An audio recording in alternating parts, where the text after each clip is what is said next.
What is this? We're doing a podcast about AI and students. And I recently set up a table with a group of student journalists in front of the Student Center at the University of Minnesota in Minneapolis. We even brought some chocolates to entice students to talk to us. I don't want a chocolate. Yeah, shake it. Which one? Which one's a dark one? All right, let me get two of these. But we didn't need to worry. Students were eager to share their thoughts about the topic we came to talk to them about, their use of AI in their schoolwork. There was just one thing a lot of them did not want to share. So what's your name and major? Or wait, I thought it was anonymous. You can be anonymous. Okay, I'll be anonymous. So we granted anonymity so that we could get their unguarded views. Even so, some claimed to be speaking only in hypotheticals. Hypothetically speaking, if I did use AI, I would use it for classes I just don't really care about. I would just copy the questions into chat and then put them into the AI bot to get the answers and put them on the canvas. And then when I get them eventually right, I'll just repeat that. Welcome to Learning Curve. I'm Jeff Young. And I'm joined today by Cece Heinen, the podcast producer at the Minnesota Daily, which is the student newspaper at the University of Minnesota. Thanks for doing this, Cece. And also, what got you interested in this topic?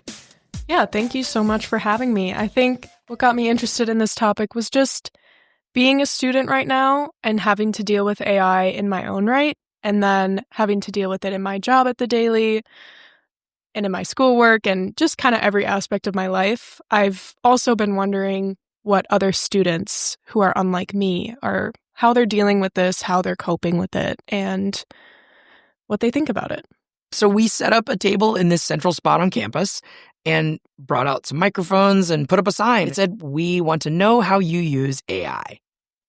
This team of student reporters talked to 20 of their classmates of various years and majors. We heard a wide range of views and experiences with this. Lots of professors that I talked to, and I think lots of folks outside of colleges, I think they have this idea that students are really abusing AI and essentially hit the easy button when they have to do homework and just have the bot do it for them.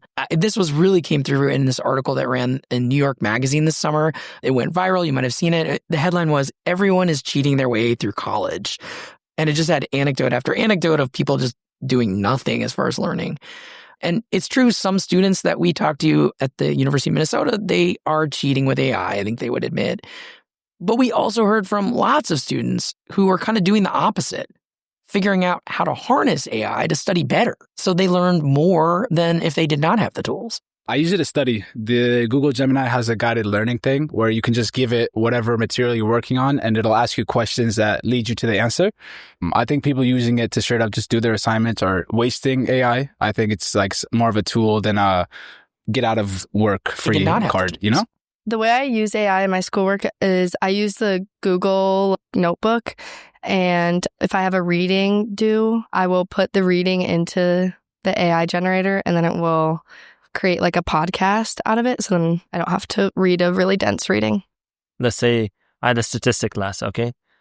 I went to the lectures, I studied it, but I did not learn much. But for exam, I sat down, asked AI to teach me in the simple ways possible. You know, I made it in a way so it could learn, how I understand it, So, and it was a good experience. I just had an exam right now, and I did very good. And all I studied was from, ChatGPT, like I put my lectures and ask it to teach me in the best way possible. On occasion, if I really don't understand a problem, I usually use it to try to find one step of a specific problem. Like, I don't try to have it solve the entire problem because that would be counterproductive. I just look to, sometimes I just can't figure out one step and don't have time to go to office hours. I kind of just use it if there's part of a direction for a paper and I don't really know what it means because it's a lot of fancy words. And I say, hey, simplify this for me because I don't know what this means. Those were 4 juniors and a senior that we talked to, majoring in industrial and systems engineering, economics, strategic communications, engineering, and early childhood education, respectively. Okay, Cece, were you surprised by the uses that you heard here? Honestly, many of these were new to me. I have used Notebook LM before for some of the readings that I have to do, and it can very scarily turn readings into a deep dive podcast, which is helpful, but also slightly terrifying. For those who haven't used that, it's this free Google tool that uses AI to help summarize material in different ways. It was interesting to hear, though, how each major had a different approach to using AI.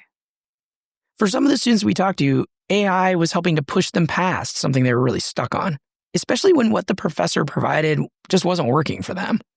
In my reporting, I've been finding that a lot of times it seems like AI is a band-aid for parts of the traditional teaching system that are kind of broken, or that just don't work for a lot of students.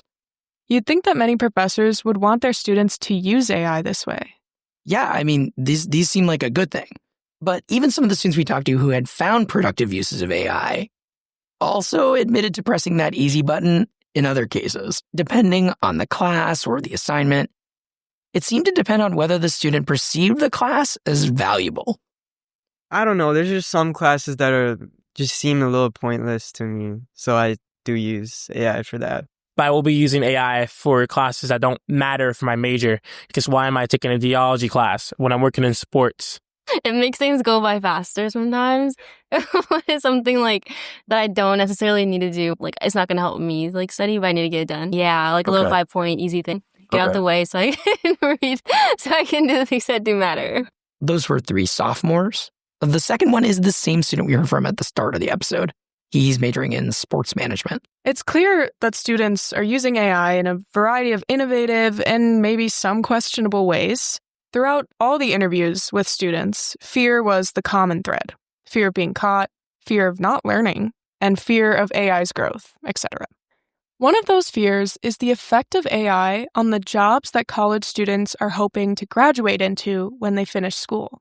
And a group of students that I know are getting hit hard by this are the Minnesota Daily's staff.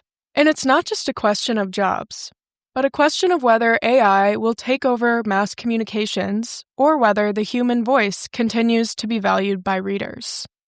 We spoke to a handful of MN Daily staff about their unique perspective on AI as budding journalists. Yeah, both of us were really curious to hear the perspective of student journalists at the Minnesota Daily, because for them, these issues are not theoretical. They run a newspaper. They're doing all the writing and the editing and making podcasts. And so they are wrestling firsthand with whether to experiment with AI in their work to see if it could maybe improve what they offer to readers, or whether to stay away from it so that they hone their human skills without the crutch of these chatbots. Yeah, I think overall, the general vibe about AI from MN Daily staff was extremely negative. Nearly all of the half dozen staffers that we talked to stressed a desire to maintain the human-to-human connections that journalism fosters. Cece, you had mentioned to me that the MN Daily has seen some examples of where students were kind of turning in work, trying to get into the newspaper as a staff person, and their applications didn't quite seem like their own work. Yeah, I've had several applications, unfortunately, for students who want to work with me on the podcast desk, and their cover letters kind of sounded bland and unnatural and clearly were AI generated, which made me sad. Yikes. But our managing editor, Sam Hill, has also noted that I'm not the only editor that's been seeing that. We've had a lot of problems with AI at the Daily. Journalism is all about, writing your own stuff, getting your own information, verifying your own information. And when people use AI, first of all, it's unethical that they use an outside source to get the information that they have to write as their job. But also, like when we're getting cover letters produced by AI, work produced by AI, you just don't know if people are A, competent, and B, like doing the work that they need to. So some reporters are afraid to use it at all so that they don't get labeled as someone who doesn't do their own work. That's the case for campus reporter Isabella Morden-Wielden. And like my work at the Daily, I stay away from it because I am a little bit scared of, I just try to stay away from it with writing. I think the reason I am scared of ever using it here is, I think it happened this summer where somebody kind of accidentally copied and pasted a link from ChatGPT, but ChatGPT puts their name like in the link of whatever source you're using. And there was a little bit of a riff about that. But I think, that just has kind of scared me away from it. A lot of folks here at the MN Daily felt this fear of using it in their own work, or many, like Opinions Desk reporter Amy Waters, were adamantly against it as they believed it would take away from their learning opportunities and the process of journalism. I think there's a growing level of apathy among students in general about schoolwork and the world and things like that, right? They care more about getting a good grade over the process. I do think students want to learn. And I think if you removed grades out of the equation entirely, I think there'd probably be a lot less AI use. But people care more about the achievement over the actual process. And at The Daily, we care about the process. We care about the writing. We care about the learning. We care about the talking to people. As I listened to these student journalists, I was reminded that putting out great articles, that's just one goal for them. They're also in a kind of unofficial classroom. They don't get grades for doing the paper, but it is a training ground, a way to try out a profession they might go into after graduation. So efficiency, it does not make as much sense in that context as it would in like a commercial newsroom. We are very much approaching what we do with the mindset of that we are student journalists, we are learning, so it must be done by us. You know, I think when you get out of that realm, the questions of convenience and productivity and all those things, and those things are a part of The Daily, but we have a slightly different focus. When it comes to how much AI might play a role in journalism in the future, the staff at our student paper have differing opinions. Owen McDonnell, the video editor, believes that AI will soon become the standard for newsrooms.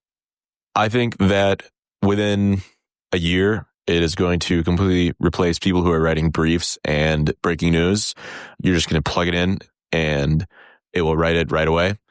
I think that within a few years even, it's going to be pretty hard to distinguish vast majority of stories from human and AI. The big human ones, the ones that are like take 6 months of reporting, those like maybe not, but like even then it's like you just plug in all your information, you plug in how you write, like it's going to be pretty close.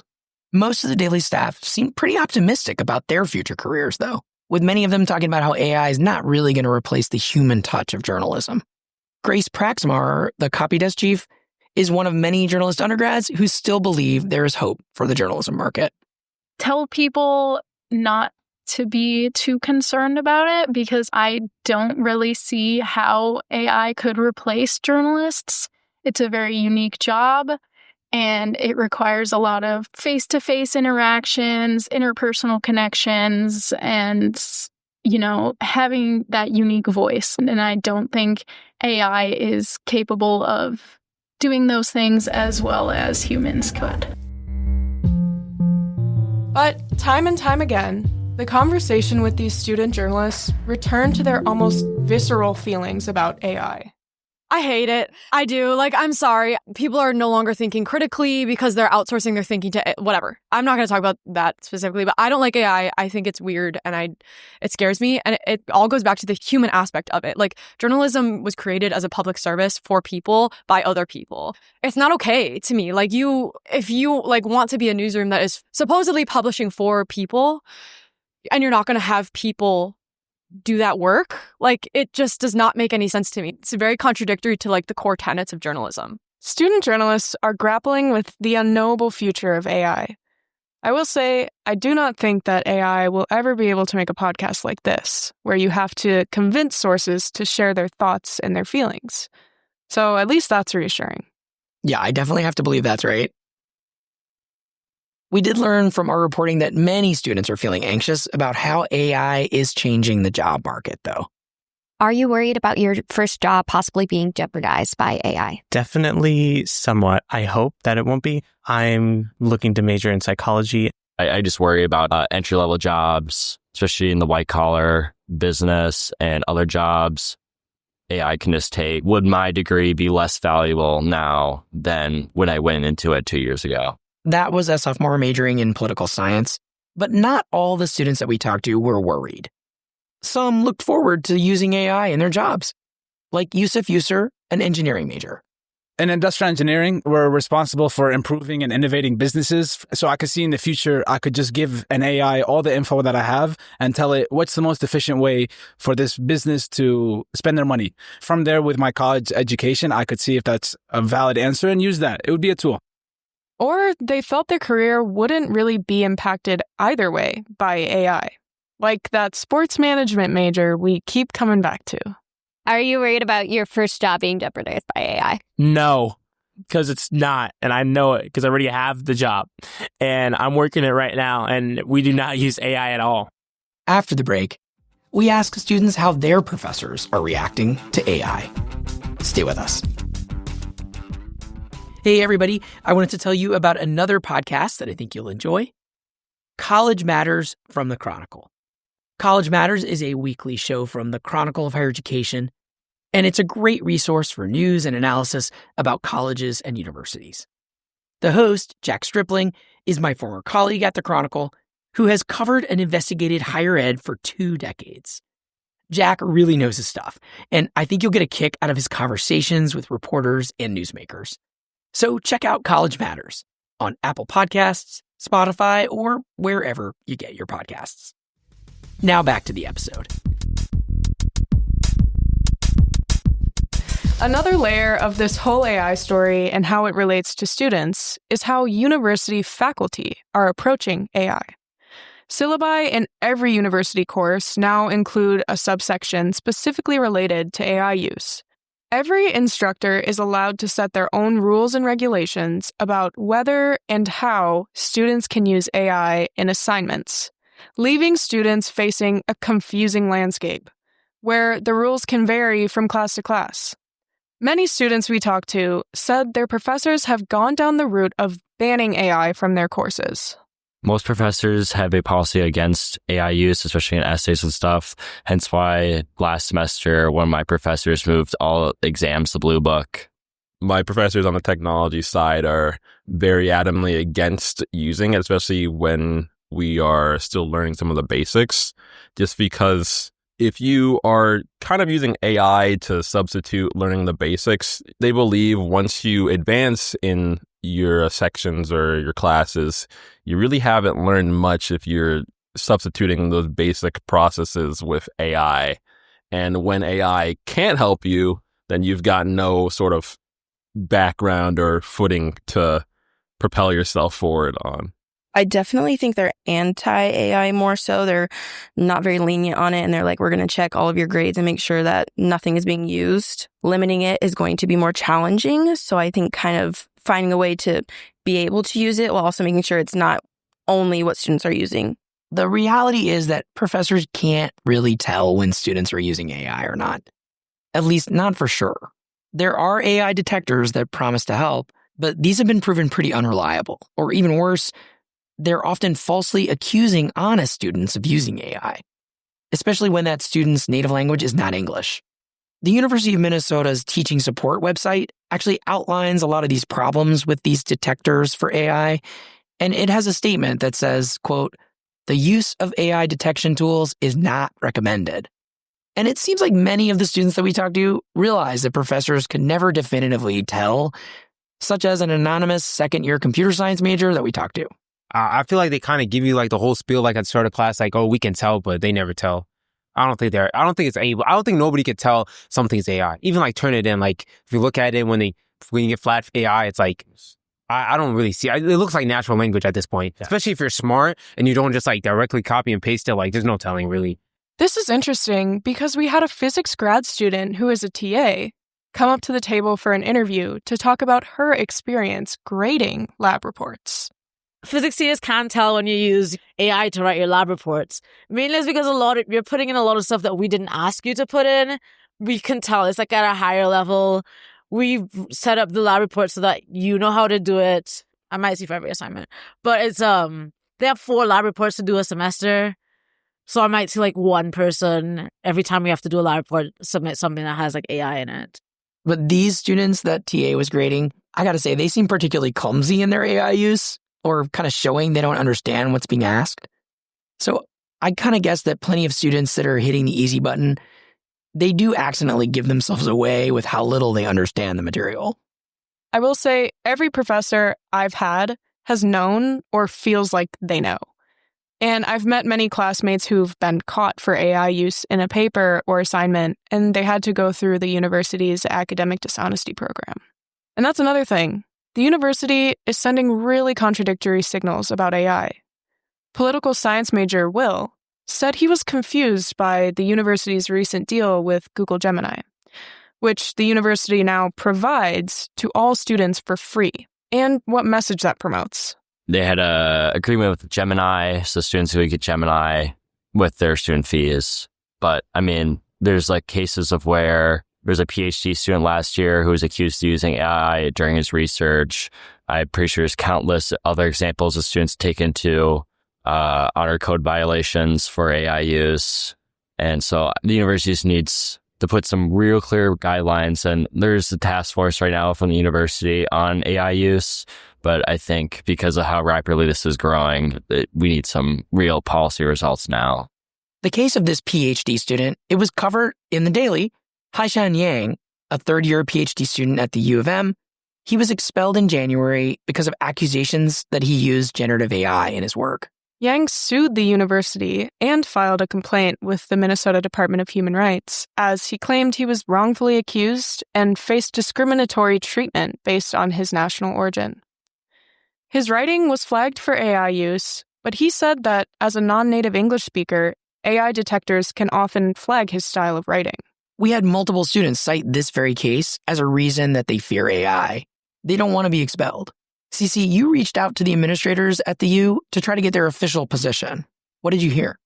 Yeah. In a statement to the Daily, Lauren Admansky, director of the Office for Community Standards, says that they began tracking academic integrity cases involving student AI use in spring 2023.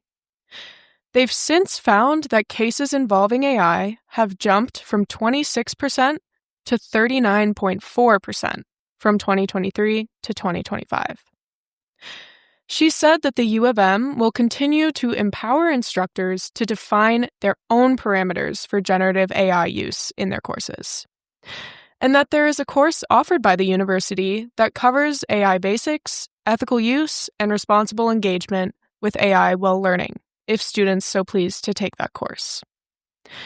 Admansky stressed that when they receive a case from a professor, they follow the same procedures and ensure that due process rights are respected, and that the student knows all of their options for resolving the case.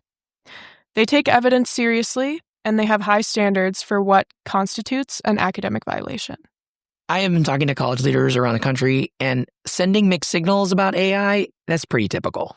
Because really, universities are afraid of AI too. For one thing, it is this huge challenge to academic integrity. I mean, AI makes it hard for colleges to prove students are learning anything, since it really is tricky to detect whether a student has submitted an essay or homework themselves, or just had AI do it. So there is this risk that the public will just lose faith in degrees if they feel that most students aren't actually learning. And because of that, there's a push around the country at colleges to revamp assignments and make them more AI-proof by doing things like having students do projects AI can't easily do, or to move to old-fashioned things like Blue Books. I've had several professors who've switched to Blue Books, so I'd say that's definitely happening here. I personally love writing in a Blue Book. I find it really gratifying when I can prepare for an exam and write it in a Blue Book with no resources except my brain. But I know that many students struggle with synthesizing ideas on paper when we're so used to having Google right at our fingertips. And now it's AI too. And colleges also realize they kind of need to prepare students for jobs that are increasingly adopting AI. And they don't want to look like they're not adapting to this generative AI revolution that it seems to be booming these days. There's really no quick fix to generative AI's presence in universities, and many students are still worried about not being taught the right skills for their future careers.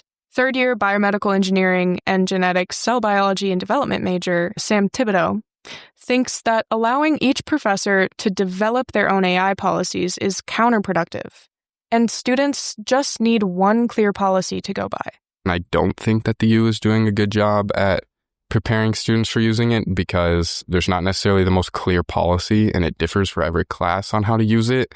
And so with that, it's like, I don't think a lot of students see it. They either see it as a purpose for cheating in the class or like not using it at all because their professors like explicitly banned it. And I think the reality of it in the job is going to be more of like as a tool. I don't think there's going to be a lot of jobs where you're going to be able to like use generative AI for the entire job, like students do when they write essays or use it to solve problems. But I think it will be used as a tool in almost every profession. And I think explicitly banning it kind of harms students' ability to learn how to use it as a tool. Yeah, and I mean, I totally hear that. But in reality, the problem is that colleges can't force professors to have the same policy on AI, just like they can't force professors to have the same policy on late assignments. It's all part of academic freedom. Of course, those larger rules about how professors work at colleges could be changed, but this is not something that's going to happen just overnight, even if colleges are certain they want a blanket policy, one way or another. It's definitely tricky. An overarching theme we discovered throughout this entire episode was a longing for human-to-human connection. Students are afraid of not only AI taking jobs and diminishing their education, but taking away their opportunities for connection, too.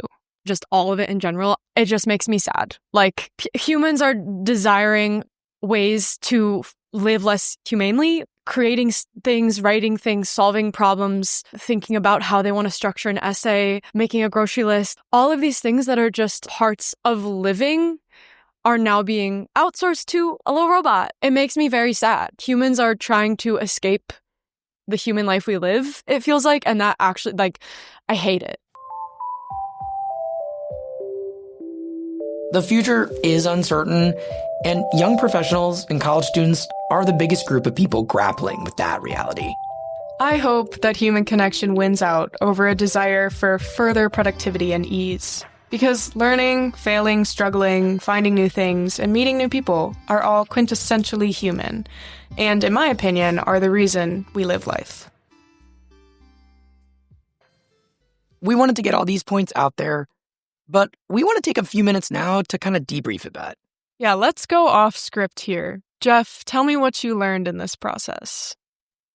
Well, I mean, honestly, there was so much that we learned. We didn't even get in there the environmental concerns that a couple students had. Of one student who stopped using it because they learned that it's using all the water and the energy. So yeah, there's so many professors who I'm hearing from who also don't want to use it for environmental reasons, which I totally respect. But it's like, how do you work through this? Because for the students, you hear they want to make sure they get a job, or they want to make sure they're prepared. Yeah. And if they're not using AI, even if it's for a good reason, but they're not prepared for a job, then, I mean, it's very complicated here. Yeah, I know. It's hard. I think it's hard being a student in this time because, like, on top of all the stress of even getting a job and going through school, and school's hard, you have this whole other thing of, like, this ethics battle of, do I use AI or do I not use AI? Yeah, that really came through. This idea of, like, people were really thinking about it. I think that's why they came up to the table. They were like, yeah, you know, I don't want to not learn. I heard I might not learn. Yeah. And I'm here paying all this money. I think that people did say that. So much money. And you're like, well, yeah, like, what is it all for if you're just clicking buttons?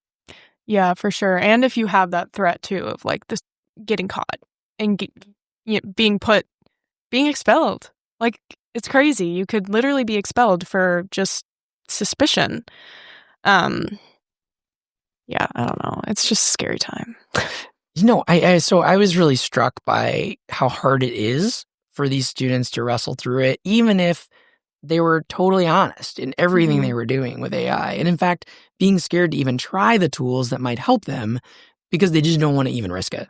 I know. That's another thing, too, where sometimes I have friends who I'm in some courses with really dense readings, you know, and I have friends who be like, oh, my God, I was up all night last night trying to finish this reading. And I'm like, this is a time when I'm like, you should be using AI because genuinely it helps so much. And I'm not a big user of AI, but, like, that's, like, the one area where I'm like, this is great. And I think students need to do this because I think it helps you learn better.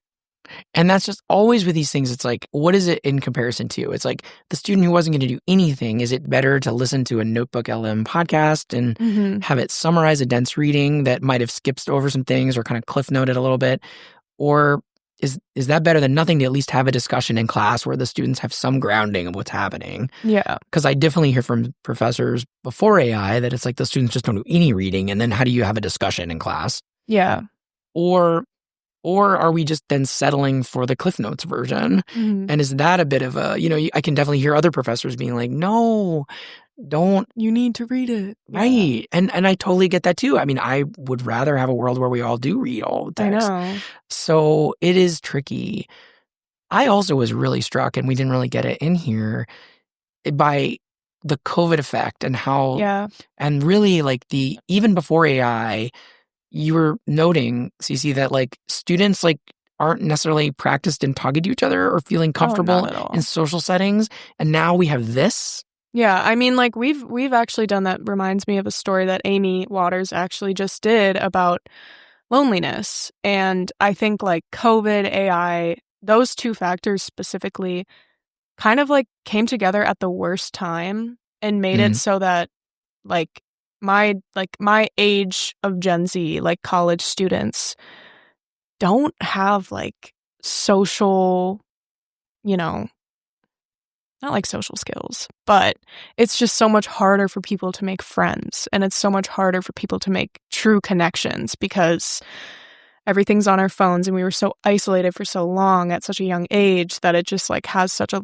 lasting impact. And now with AI, like I think that another thing that also made me think of is like group projects and stuff like that are such a big part of college, but now students are just using AI instead of like meeting with their group and working through it and making friends and studying together and doing all this stuff together, like college stuff that students do together. And yeah, that's just like yet another thing that AI, I think, is really heavily impacting in college students' lives. Yeah, we had a student who talked to us on that windy day, and the wind actually ruined this one recording. But he said that he feels like it gets in the way of just talking to that other student about like, hey, what was that homework? Or, hey, I didn't really understand that. I just used AI. Yeah. Yeah. They just like, used that's AI it. instead of doing what we all would have done Yeah. before that, which is to be like, well, I don't really feel comfortable asking that girl over there, but I'm going to do it because I need to find out. Yeah. But now you don't need to do it. No, I think that's a super common occurrence for me, honestly, is like asking someone a question about a reading or work or something like that. And they're like, oh, I don't know. I just used AI. I'm like, oh, okay. So conversation over. That's kind of a dystopia there, right? Yeah. Yeah. So it is clearly both, it's getting in the way even when students individually are honest about it, I think. Mhm. Yeah. I think it just is like, and I can't even imagine how it's impacting younger generations too. Like that's going to be a whole nother podcast in like 5 the high years. school version of this one. That's and I don't know if you've done a podcast about that on the I have Curve, not. but I think that would be interesting because they're like at a really foundational stage that it's like you need to be developing these learning habits before you go to college, because there are some things in college that like AI can't do that you do have to do. What I'm hearing too is like at least you had a pre-AI learning experience. You have a time when there was no such thing as ChatGPT. Oh yeah, and it might have also been the high school that I went to, but I learned how to write an essay and I learned how to, do math and do science and stuff like without any help. And now I feel like high schoolers or younger kids have that crutch that college students are also leaning on now. And it's like, oh, so are students never going to learn how to write a thesis because they're just going to be plugging it into AI every time? And I don't know. It just scares me for like the kids growing up too, what it's going to be like for them. And even this idea of professors designing AI-proof assignments, which I have covered a lot, it just feels like that's getting harder and harder as AI is getting better and better and all these tools come out, where there was a thing for a while where it's like, oh, we'll have the students give a little video presentation if it was like an online class or if they were doing that. And then because then you can't do it like ChatGPT, the text. But then students were, now you can just do it on HeyGen. Exactly. Like now you could literally have your bot do it, or you could be reading a script kind of on the down low and not really knowing anything, even you're just reading it. It makes me so sad too, because like a whole nother area we didn't even touch on in this episode is how AI is impacting like art and creativity and just like, how AI is literally making art now. And that to me is just so messed up. And that's kind of like the same thing with like podcasting too. The fact that Notebook LM can take really complex ideas that journalists are like, struggling through and just turn it into a quick and easy podcast. Oh, and then their reading is better than me, maybe, or their delivery. And it's just because it's a robot. Oh, it's so scary. Yeah. But I think that was one thing we basically had in common here and across our generational divide is that it's like in different ways, it's like scary about like what's going on with jobs. Yeah. At whatever level you're at. Yeah, I know. I'm interested, like, for you, do you know people who have like lost their jobs to AI? Like, I think it is really, I think it's hard to draw that line exactly with AI right now because there's so many like crazy forces. I know a lot of people have been laid off, but I don't think you could trace it just to AI. And, you just see the shrinking of newsrooms, but I do think it doesn't help that this tool is there. And there's news every day. Like I was going to mention this one article, but it seemed a little off topic of like just, a brand new article this week about, entry-level jobs broadly being, cut from, and that it is AI that was found to be the reason. So I'm sure it's coming. I don't have an example personally yet. Yeah, I know. It scares me for sure, but I guess there's nothing you can really do about it other than learn how to use it as, a tool. Like a lot of students were saying, like using it as a tool and not as a crutch and using it to support your learning rather than replace your learning. Yeah, there was one person, and maybe we can find this clip and put it like after the credits or something, but one person was basically like, yeah, I'm actually getting prepared to use AI by the dance I have to do to like kind of hide it from the professor, but still do something better than I could do by myself.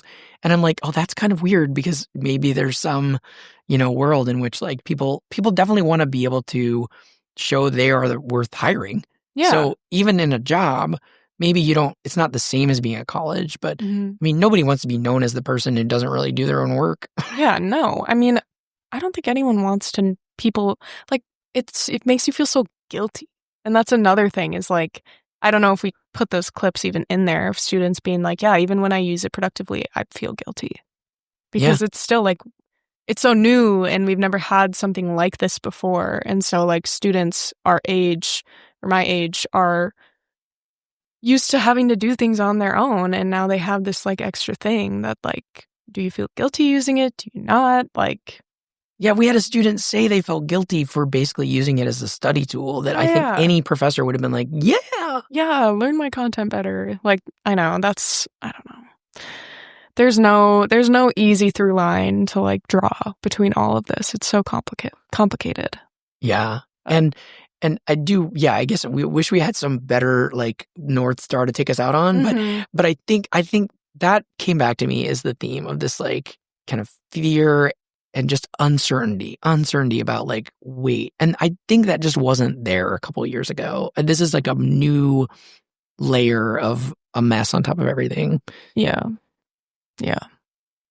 I know. I wish I could like go out on an optimistic note, but I think it just is something people should continue to learn about and continue to not let AI take away your human experiences. I was saying to myself as I heard the interviews, especially with the Daily staff, was like how human was like a fight for humanity. It was like this big, very passionate. Yeah. And I mean, I definitely relate to that, but it was so strident. And I'm like, oh yeah, it's good to be reminded of the fight. Yeah. And that there are people, who are not that AI is a bad thing, because I don't think it is fully in itself, but there are people who are still wanting to like live a human experience, not impacted by technology and not impacted by AI. And I think that's like reassuring to know that. So there's our positive. Yeah, I guess so. All right. Well, this has been great. I'm just like so cool to work with you on this. I know. It's been wonderful. I'm so glad it finally happened because we've been plotting this since summer. It's true. There was planning. But all right. Cue the outro. This has been Learning Curve, episode 7. This episode was written and produced by Cece Heinen and by me, Jeff Young. Thanks to the staff of the Minnesota Daily, especially to the student journalists who conducted the interviews on that windy, rainy day last month, or provided other support. They included Ren Warren Jacobson, Amy Waters, Atticus Mars, Grace Agner, Lucas Vasquez, Callie Birch, Matthew Yeagers, and Vivian Wilson. You should check out their work at mndaily.com. Editing for this episode was by Rob McGinley Myers, and you should check out his amazing podcast, which is about narrative podcasts. It's called Phonograph. You can find that wherever you listen. Music this episode is by Kamaku, and our episode art is a photo that I took and ran through Midjourney. Please support this podcast by telling a friend about Learning Curve or share it on social media. Of course, I hope you are following the show already on your podcast app. If not, click the button. We'll be back next week with more on how education is adapting to this AI era. Thanks so much for listening.